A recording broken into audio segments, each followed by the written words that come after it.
Hi, I'm Crystal, the parenting coach. Parenting is a thing that some of us just expected to know how to do. It's not like other areas of your life where you go to school and get taught, get on-the-job training, or have mentors to help you. But now you can get that help here. I believe that your relationship with your children is one of the most important aspects of your life and the best way that you can make a positive impact on the world and on the future.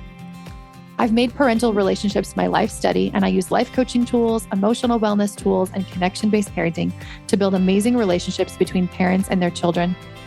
If you want an even better relationship with your child, this podcast will help you.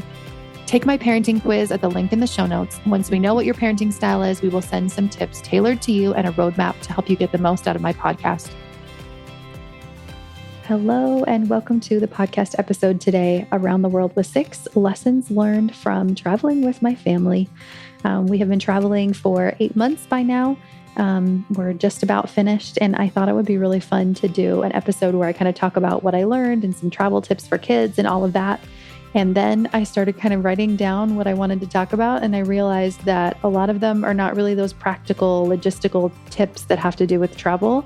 And they're more about how I, as a person, feel fundamentally changed and the ways that I've changed, the things that I've learned, and how I'm so different now as I was last year, and what kind of happened for me. I have some practical tips on the podcast, some episodes that I did several episodes ago, but within this season, about traveling with kids and emotional regulation tips with kids when you're traveling. And so you can go check those out if you want. You can also check out my blog at coachcrystal.ca. Then you can click on the travel tab. I think it's /travel if you want a little bit more of those practical tips and practically what we've been doing. But today's going to be not that. Today just kind of morphed into its own thing. And it's really about lessons I've learned and how I've changed. And hopefully you can get something from that as well that really sticks with you. I also want to mention that my retreat is running June 5th through the 7th. I'll be doing another one in September as well. And this should be airing on April 22nd, if I timed that right. And that will be the last day of the giveaway that I'm doing over on Instagram for a spot to the retreat. So if you're listening to this like on that day, make sure you head over to Instagram and apply for the draw if you haven't already. And if you've already registered, you will just get a refund. Or if you want, you can just use it to bring a friend or family member with you. So make sure you check that out. The retreat is going to be lovely this year. Okay. So Around the World with 6 is the name of my travel blog. And we've been traveling for about 8 months. It's called Worldschooling, which is when you homeschool and you travel the world. I'll be talking about that a little bit as well, because it's been very different than regular homeschooling. So my number one lesson, not number one as in like it's the most important, but I have about 6 or 7 lessons that I'm going to share with you that I learned. But the one thing that I noticed is that I'm really not as flexible as I like to think that I am. I've always thought I'm super flexible. I'm very go with the flow. I can kind of do whatever and go with whatever. And typically when I'm traveling with adults, that is true. When I'm doing things with life, that has seemed to be true in the past. But the more that I travel, the more that I realize like I really did have this idea of what I wanted to get done and what I wanted to see and how the day was going to go. And it wasn't always conscious. Sometimes it was like, these are the 7 things I want to go see today as we're like in Tokyo or whatever. But other times I really realized that my brain kind of maps out the day and is like, this is how the day is going to go.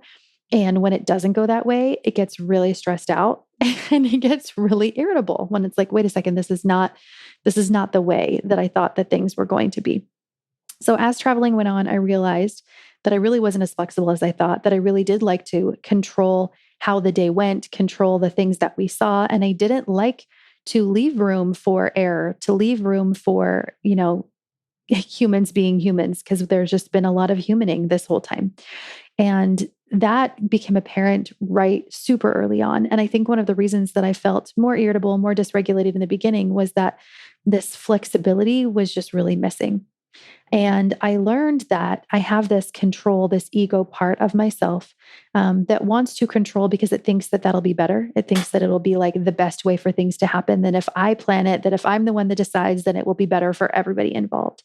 And so I wasn't really open to receiving new ideas, new ways of thinking, new ways of doing things throughout the day, because I had already had this control ego mind that had already decided what things were going to be like.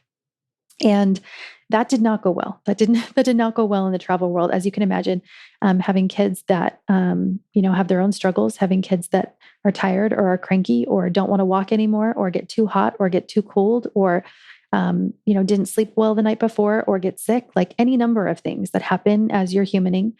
And travel is all about flexibility. And the more that I leaned into this, the beginning of our travels are completely different than the end of our travels. If the day doesn't go like I wanted, if I don't get to do the things that I had planned, I'm just like, okay, well, I guess we'll come back. I guess we'll come back to this country. I guess that'll just give us another thing to do when we come back to the city one day. I also feel like it's been more open to other people's ideas and other, if they want to just hang out at home for the day and I really had something planned, I can go do that on my own, or we can just stay home and have like a chill day. And just really consciously making those decisions instead of just having it be the way that I had decided that it was going to be. And obviously, this is still like a work in progress. This is still going along. But I think the biggest changes for me would be how I travel plan. So in the beginning, I planned a lot. I would plan out like these tiny little like minutia, like all the little details of everything for a long time out. And over time, I realized I do everything else intuitively. Why don't I do travel intuitively as well? And I started saving myself so much time and effort. I like 80 to 90%. Like my number one travel tip, if you're looking for something logistical, is like tap into your intuition, figure out how your intuition speaks to yourself, and then go by that. Because instead of being like, well, I have no idea what country to go to, I have no idea what city to go to, and researching all of the logistics about each place and narrowing it down, and then narrowing all the Airbnbs down and narrowing all the different places, neighborhoods that we want to go to. I just started doing it intuitively. Like, what feels good? What do I want to do? Like, if I got to choose anything, what feels like the thing? And so my priorities really shifted. In the beginning, I was really like budget friendly everything. In the end, not at all. It was much more about comfort. It was much more about ease. It was much more about being in places where maybe our friends are, or being in places that we really wanted to be and would be easy for us to get work done, or easy for our children. And so things really shifted, and I spent significantly less time traveling, planning for the last few months than I did compared to the first few months. Flexibility is something I'm still learning. I'm still working on it. And that ego part of me that likes to control, that always wants to be kind of in charge and like planning things forward, thinks that it's going to protect me, thinks that it's going to be better if everything just follows the way that I want it to. But it really doesn't. It's just not true. The truth is, the more open that I am, the more flexible that I am, the more aware of the needs of the people in my family, and not just what I think will be logically best, but really just open to their energy and what's coming and going and flowing, the easier of a time we have over time. So that's the first lesson. The next lesson, it was, I think, something that I knew before. I'll just sum it up to say that I am abundant. And I've always felt that way, but I've kind of gone in and out of belief within that. And I've done a lot of abundant work. And so I really got to the space where I felt like abundance doesn't just have to do with physical wealth. Abundance has to do with so many other things. And I feel abundant in so many areas of my life, but then also in physical prosperity. And as I started traveling the world into other countries, especially into countries that are a little bit more developing, where, there's a lot more poverty, at least a lot more visible poverty, and a lot more significant wage gap, I guess you would call it, the gap between people that make a lot of money and the people that make not very much money at all. It's just so obvious. It's very different than being in North America. And there was a lot of countries like this. One of them we were in was Vietnam, and we were in central Vietnam, and I was chatting with our taxi driver, and we were having a conversation just about his life. He was really chatty. I don't speak Vietnamese. He does not speak English, but we had this little screen kind of in front of us in our taxi that did Google Translate. 50% of the time it would say just the most bizarre off the wall things. And my children were reading it and just getting a hoot out of like what it was saying that didn't make any sense. But for the other half that we were having this conversation, we were just kind of getting to know him. He was asking us a lot of questions about just travel and about our lives, and then telling us about his life. And he shared with us that he works 15 hours a day, that he works every day of the week, that his wife works 10 hours a day, that he has a 2-year-old son who gets taken care of by the grandma full time because they both work so much, that his wife makes about the equivalent of $250 a month or so with all of the hours that she puts in, and that he can't work less because he has to provide for his family. And so he has to just take all of the work that he can get. There's some high taxation in different countries when it comes to cars and registering cars in that country, and Vietnam is one of them. So it's really, really expensive to get a car, more expensive to get your car and register it than it is to actually purchase the car itself.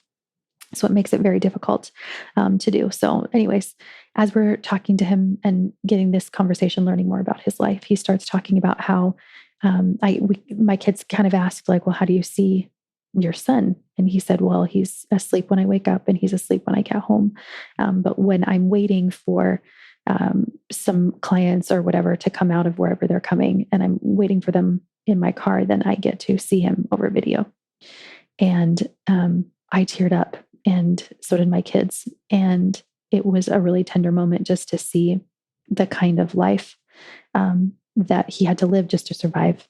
And we got home, and my 10-year-old son was just like, does he mean that he doesn't ever get to see his son? Like that his son doesn't get to see his dad? And we all just kind of sat there. And even when I retell that story, I cry because it was so hard to see so much difficulty, to see people live in so much difficulty. And there's numerous examples I could give of that. And definitely gratitude for being able to have experiences like this with my children where we can see this. And I truly believe that the more abundance that I have, the more physical prosperity, if you would call it that, that I am able to have, the more I'm able to bless others. We were in situations where we were able to, give people money or tip them way more or help them out in some way that we wouldn't have been able to otherwise. And as I traveled, I just kept seeing more and more ways that we potentially would be able to do that in the future. And I really feel like it helped me see and just feel gratitude for what I have, especially just the unearned things that I have that I was just born into. But then also just the abundance that my life has, and not to feel, pity for other people, but to just feel like I want to help people. I want to help as many people as possible. And we really connected with that taxi driver and with a lot of people around the world that we've been able to interact with. And that's been a really lovely / heartbreaking thing. Okay. The next lesson that I learned pretty early on, but has become more and more important, is that community is really important to me.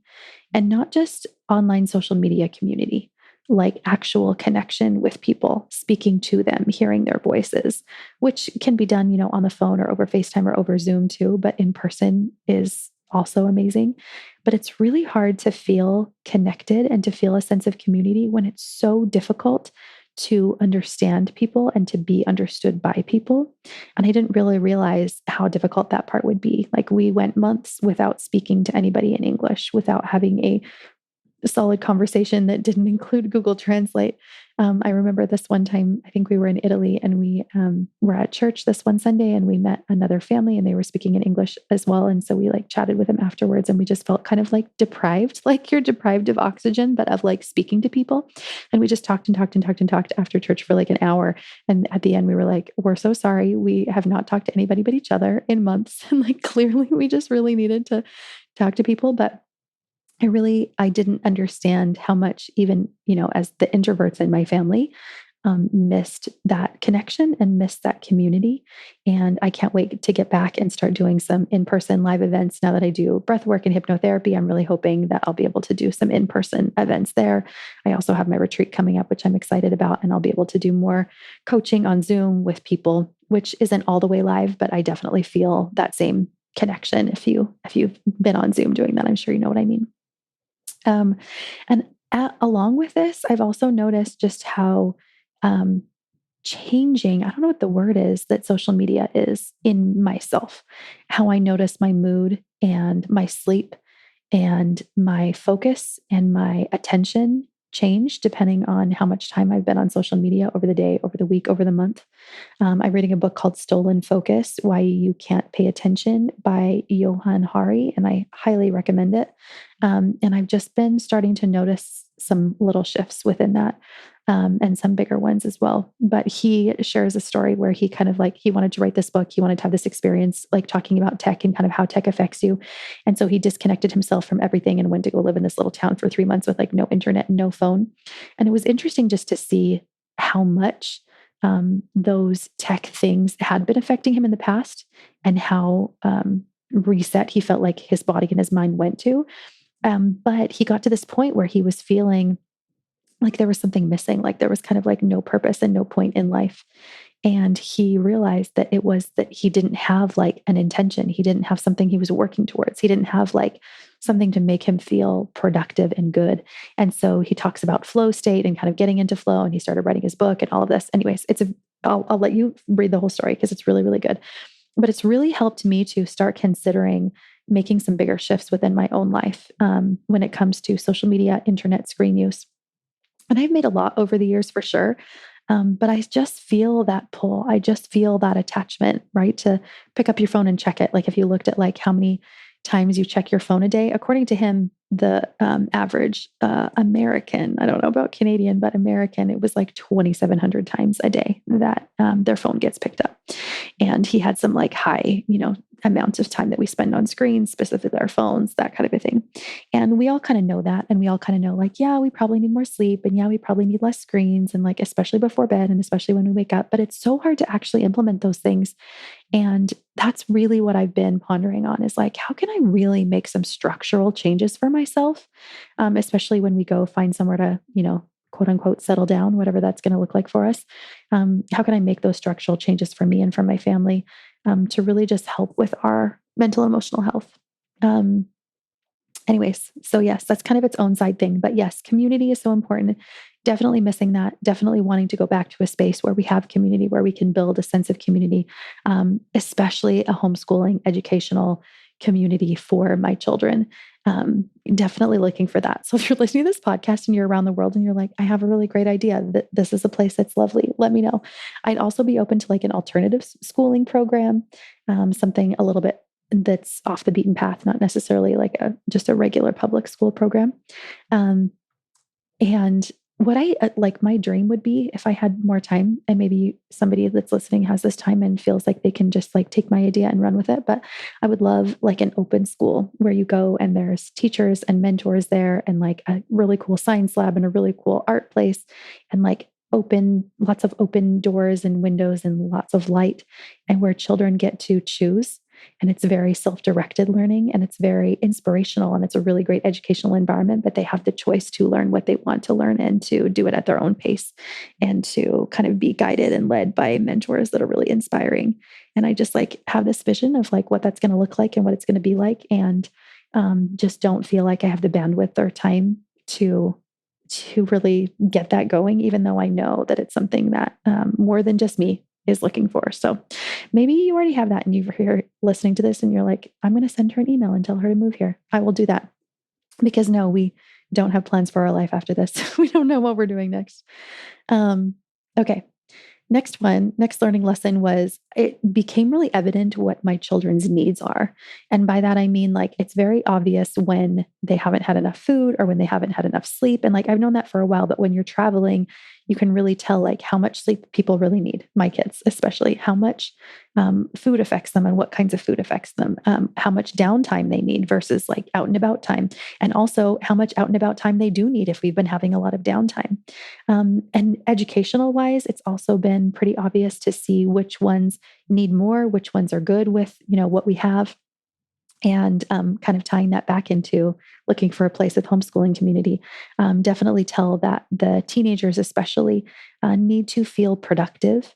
They need to feel like they are getting something done and feel good about themselves, and more project-based stuff or more long-term stuff. And they definitely need to feel connected to friends, and also a schedule of some sort. There has like been negative zero schedule for us as we've been traveling. And so it's just interesting to see like what things we thrive in and what environments we don't. And for us, world schooling full time all the time isn't our jam. And I definitely think travel will always be something that we weave into what we do continuously, maybe in a really intense way, even like months at a time. But as far as just like permanently not having a home base, I felt really like floaty aroundy, like just a lack of groundedness. And my children and my husband have definitely felt that as well. So the permanent world school thing we know is not for us. We met some lovely people on the road that have been doing it for like 3 years, 5 years, 7 years. And they do it so well and they love it and they love their reasons for it. And it works really well for them. But for the ages and stages that my kiddos are at, I think that we need something a little bit different for now. So this is an interesting one. I started to notice, which really doesn't have anything to do with travel, but this is just something that has come to be as I've been every morning. I have a morning practice. And in my morning practice, I read scripture, I journal, I meditate, I ponder, I think about things. And journaling is more about like me questioning, me thinking, me writing out things. And as I started doing that, I started to just notice little conversations and situations that would happen with my kids more, in where I realized, as I'm thinking about intuition so much in my own life and my own business practice, I realized how important it was for them. And I really started to shift, like, what is my role as a parent? Like, what is my job? What is my responsibility? What, what should I be doing? What do I even need to be doing? And I really believe that I need to be doing less, again, of less of control, less of teaching them how to do things, less of even guiding them, and a lot more of helping them learn to listen to them. I'll give you a little example. I have some kids that are neurodiverse that I've talked about before. And one of the things that's really hard for them is when somebody tells them what to do. And so if they're told to do something, it almost makes it impossible for them to do the thing, which makes it really difficult when we're trying to put them to bed at night or trying to get schoolwork done or trying to do really literally anything, get out the door on time. Because if they're told to do something, it makes it really hard for them to do it. If you have ever heard of PDA, this is very like PDA-ish stuff. Anyways, so it's as this story that happened, this was like a few weeks ago. I was chatting with my kids and I was trying to put one specific child to bed and it was not working. And just getting more and more frustrated, me and them. And I kind of just said, because we had talked about our intuition before and they had specifically told me like, I don't love listening to my intuition because they always like tell me to do things I don't want to do kind of thing. And so I kind of just paused and I was like, you know what? Like, you already know it's bedtime. I've already told you that it's bedtime. We've been doing this for hours. I'm going to go get myself ready for bed and do my own thing. And why don't you just have a conversation with your intuition? Like, you decide. I've already told you kind of what the boundary is. You get to listen to your intuition. You get to see what it's saying and you get to decide to listen to it or not. Like, the ball's in your court, dude. And I started to leave and they were like, oh, I hate that you said that. It's so much easier to not listen to what you say when you try to force me. But when you don't, it's really hard not to. It's so much harder for them to not listen to me in that moment. And I just thought, oh my gosh, how backwards is that, for one? But also, that is so true. Like, the more I push, the more I force, the more they pull back, the more they're just like, nope, I do not want to do that. But the more open I am to, what does your body need? What is your body telling you? Do you feel like you're full? How do you feel like this food is making you feel? How do you feel like screens are making you feel? Are you tired right now? Like, what's going on inside of you? What is your intuition saying to you? That there's so much goodness and so much wisdom and so many cool creative ideas within them. And so I started to thinking about this more and more since that situation happened. And I was like, really, my goal is to just help them listen to them because they have so much wisdom inside of themselves, and help them listen to their intuition. And then, like, as I'm guiding them, my guidance is really to help them listen to them, not to help them listen to me. And it really goes back to like that ego control space. Am I willing to open up? Am I willing to let go? And am I willing to help them just listen to them? Because I can't choose for them, right? Over time, like, they're going to become their own people and they're going to do their own thing. And I think my other goal, which I think is, part and parcel of this, is how can I love them more? How can I show them pure, unconditional love so that they feel that not only from me, but also from the divine, that they feel this pure, unconditional love from the divine, that it feels familiar to them. And that when they meet people in their lives, when they meet relationships in the future, when they find partners, um, which may or may not happen down the road, that they will feel that familiarity of how it feels to be unconditionally loved. So that's kind of a parenting lesson that I had that has nothing to do with travel, but that has really stuck out for me.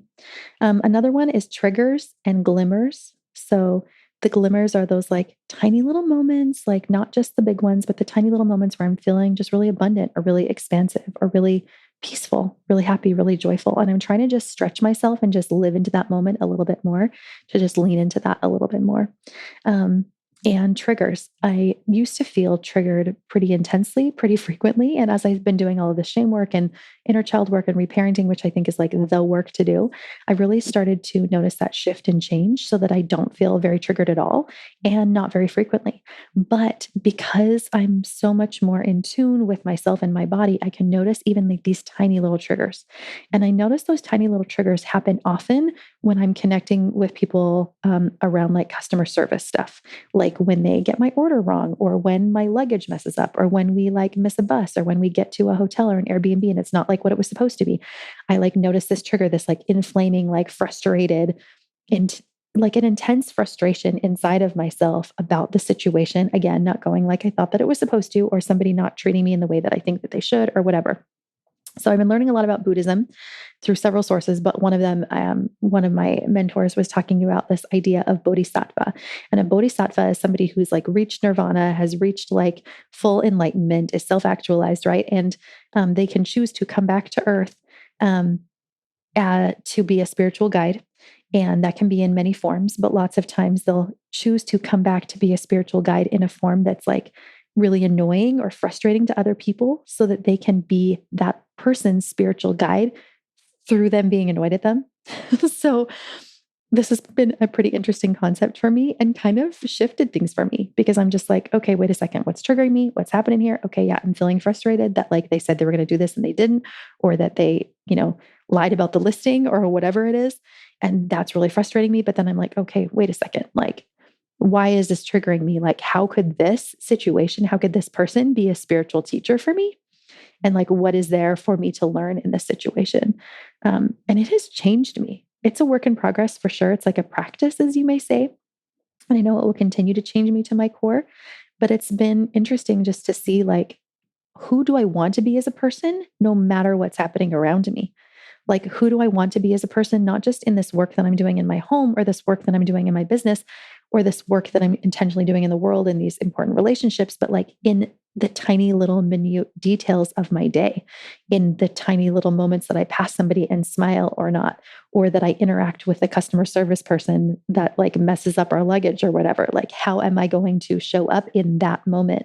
Because I think that those people expect pushback. They deal with so much junk all the time. They're probably, just in a more heightened state of that anyways. And so they're expecting like a fight. And what if I don't respond that way? Like, what if I can still respond with love and with kindness and with compassion? Anyway, so that's been another learning experience. Another one is, what even is learning? This has been like homeschooling while traveling, which is called Worldschooling, has been so different. Just like homeschooling is so different than public school. I tried to public school at home for a while, where I was like, oh, I'll just recreate the classroom school at home. That did not work either. We had to make some huge changes over the years, and then we kind of got into our groove.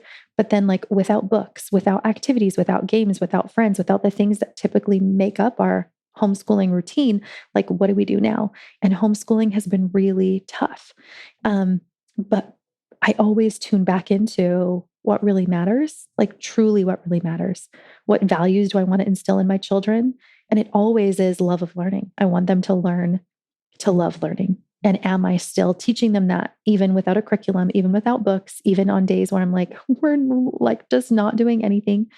But that I'm able to instill this really important value within them. And again, help them to listen to themselves. There's a poem, we actually found this at a secondhand store My son found it yesterday. It's called A Slice of Snow, a book of poems by Joan Walsh Anglin. And then my 10-year-old came to me to read me 4 poems that he found out of it. And as he was doing so, I was like, okay, maybe we're not failing so much. Like maybe we're okay. Here's the poem, one of the poems he shared with me. What need we teach a child with our books and rules? Let him walk among the hills and flowers. Let him gaze upon the waters. Let him look up to the stars, and he will have his wisdom. I think that is so beautiful, right? That we can, that's the life that I want for my children. I want this slow life, this nature-filled life, seeking wisdom within ourselves, seeking wisdom that's within the universe. And that it doesn't have to happen in these concrete structure guidelines that the world has told us needs to be, like public school. Like there's so many structures that we have, not just school, but that it can be beyond that, that it can be something more, something different, something that is not so boxed in. By more, I don't mean like better. I mean like it doesn't have to be this boxed in way of learning. And how much learning is happening in having conversations like we did with that taxi driver, in seeing how people live in different cultures, different religions, different climates, like all of the things has been such a learning experience. Okay. Another lesson is that I am changing always. I can feel it. I can feel myself shifting into new ideas, into new beliefs, and letting these old ones that I feel like are kind of like crusted barnacles, like you see in the ocean. I can feel those like falling off like scales. And I can feel myself remembering these deeper beliefs that were there for a long time ago, that I'm seeing things in new ways. This is especially apparent in my business, in really seeing things in different ways within business, but also in a lot of other areas of my life as well. And maybe I'll talk about that more in the future, but there's definitely been some big inner changes happening. And I don't foresee that stopping. I feel like looking at a year ago, 2 years ago, 5 years ago, 17 years ago, I'm like, wow, I have been 100 different versions of myself. Another thing that has come to me, and this actually came when I was hiking, is this concept of radical honesty. And those words came to me as I was hiking and thinking about this. And radical honesty is like being honest with myself. It's not like, how can I be more honest with this person about what's going on? Although I'm sure I'll be more honest as I'm more honest with myself. But it's really about like looking inside my soul. Like again, with the, triggers of like, what's happening within here, or just noticing what's going on within me, noticing what I'm feeling and why I'm feeling that way. And then doing that work, that inner child work, that reparenting work, which is noticing what it is that I need, noticing what's coming up for me, and giving myself that in that moment, giving myself the opportunity to release, to be present, to feel, to process, to feel all the feelings, the entire expanse of emotions that I'm feeling. And I feel like reparenting is pretty much the answer to everything. This is the last lesson that I'm going to share with you today, by the way, but I feel like reparenting is just the answer to all of this. Like, as I am radically honest with myself, like really digging into like what I'm actually thinking and feeling, and really allowing myself to answer that for myself, really looking into my soul with like a magnifying glass and noticing what is, and then giving myself the permission to feel that, to be that, to encompass that, that I bring a new version of myself into the world. Our relationship with ourselves is the relationship that we bring into work, is the relationship that we bring into our partner relationship, to our parent-child relationship, to our relationship with our parents, with our siblings. That is the core relationship that we are bringing into everything. And if we want to see shifts in any of those things, reparenting is the way that we find it. And currently, this is the work that I am doing on myself, on my clients, and all of my programs, because I find it the most powerful, the most potent, the most long-term. If you notice that you're in the coaching world and you've been in the coaching world for a while, or you've been in the mentorship world for a while, therapist world for a while, and you struggle with the same things over and over again, the same thoughts that keep coming up, the same issues keep coming up, and you don't notice those more sustainable, long-term, deep changes, reparenting might be something for you to look into, because it really feels like that is where my relationships changed at their core. I have deeper connections with myself and others, more communicative with myself and others, really healthy, strong relationships, strong communication, even strong conflict skills and conflict resolution skills. I bring all of that into every single relationship. And I'm able to find compassion for other people in a more natural way that doesn't feel like it's pulling from me, and stretching myself to new heights, being open to seeing things in new ways and to just see things in a refreshing way to reach new heights within myself. So if this is stuff that you want to work on your with a guide, with a mentor, that is what we do at our retreats. So come and join that. Again, registration is closing May 1st for the June retreat, and it will open for the fall retreat in September. I think those dates are the 25th to the 27th. So keep an eye on that. If you are listening to this and you're just like, okay, yeah, this makes sense. I'm doing good. I don't think I need anything more right now. Like, I have what I need. Take that, believe in that, move on with that, move forward with that. But if you are sitting and listening and you're feeling that little niggling inside, that little nudge of this is an area that I could use some support in. This is an area that I could use to focus in myself. And I really feel connected to what she's saying. I really feel connected to this in my soul. Don't just ignore that. Look into that, listen into that. You are worth the time away. You are worth finding childcare options. And also, you can come even if you don't have kids. You are worth taking time, energy, effort, money for your mental health, your emotional health, your spiritual health, and it will change you in lasting ways. So come check that out. Registration closes on May 1st, opens for the fall on May 1st, and I can't wait to have you. Also, I have a lot of other fun offerings that are going to be going on for the next little bit, some summer prep for parenting workshop stuff. So make sure that you're on my email lists, that you get notified of all of that, because I don't always remember enough a few weeks in advance to talk about it on the podcast so that you'll know about it here. So if you go into my show notes, which should be on any listening platform that you're listening to, if you go kind of under the description, below that, there's going to be links, and there'll be links to like take the parenting personality quiz or links to downloading the feelings wheel. As you do those things, it will ask you for your email. And as you input the email, you will then be on my email list and you will know about all of these things. You can also just send me a quick email at crystal@coachcrystal.ca, and I can manually subscribe you to that newsletter so that you can keep up with all of the things that are happening. And as always, I would love for you to share this work. If something within what I said today deeply resonated with you, I would love for you to share that with someone else, share this episode with them, or leave just like a tiny little review or a little 5-star, whatever, so that we can spread more of this energy to the world. I love what I do. I love this work. I love sharing. I love this podcast. And I would love for it to reach more people. So if you feel called to be part of that spreading, that reaching, that, like, I don't even know what the word is.